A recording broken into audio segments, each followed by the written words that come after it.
আমাকে উঠাইয়া নাও।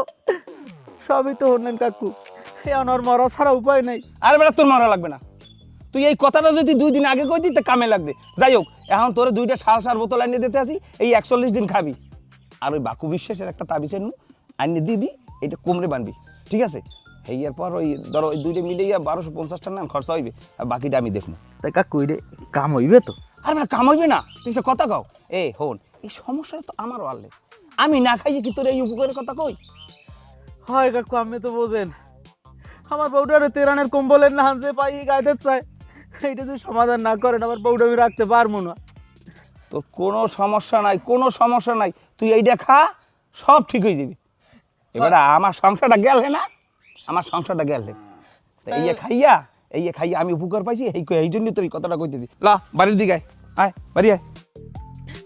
হে আল্লাহ, আমার যে কি হলো, তুমি তাড়াতাড়ি এটাকে সমাধান করিয়ে দাও, নাইলে তো আমার মরে যাওয়া লাগবে। আর সমাধান হইবে, তুই টেনশন করিস না। আল্লাহ, কি নিয়ে আমি বাঁচবো?